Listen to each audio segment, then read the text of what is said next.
ដូចជាអៀនសងពេលរងអត់តបបាយស្លុយហុយដី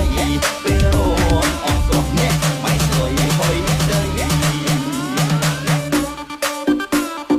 យ៉ានារីអំអៀនហ៎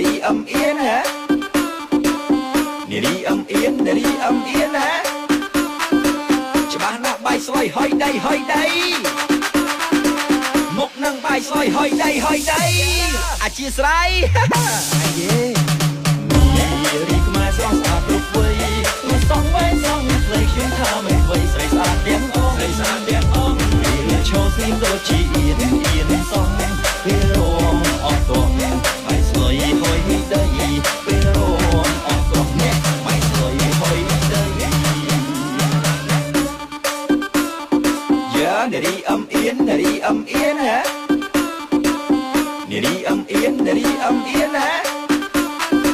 ច្បាស់ណាស់បាយស្លុយហុយដីមុខនឹងបាយស្លុយហុយដីអធិស្ឋានយេរីខ្មែរស្រស់ស្អាតគ្រប់វ័យមិនសងវែងសងភ្លេចខ្ញុំថាមិនវ័យស្រីស្អាតទាំងអងពេលឈរស្ងៀមដូចជាអៀនសងពេលរងអត់តបបាយស្លុយហុយដីពេលរងអត់តបនេះបាយស្លុយហុយដីយ៉ានារីអំអៀនហ៎នារីអំអៀនណាច្បាស់ណាស់បាយស្លុយហុយដី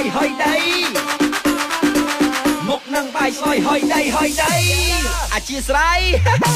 យេរីខ្មែរស្រស់ស្អាតគ្រប់វ័យមិនសងវែងសងភ្លេចខ្ញុំថាមិនវ័យស្រីស្អាតទាំងអងពេលឈរស្ងៀមដូចជាអៀនសងពេលរងអត់តបបាយស្លុយហុយដីពេលរងអត់តបនេះបាយស្លុយហុយដីយ៉ានារីអំអៀនហ៎នារីអំអៀនណាច្បាស់ណាស់បាយស្លុយហុយដីមុខនឹងបាយស្លុយហុយដី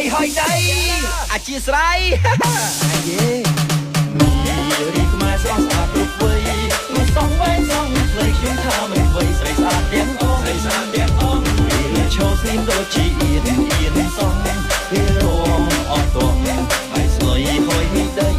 ពេលរងអត់តបនេះបាយស្លុយហុយដី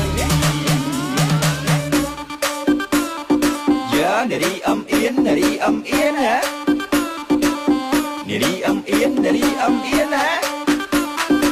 ច្បាស់ណាស់បាយស្លុយហុយដី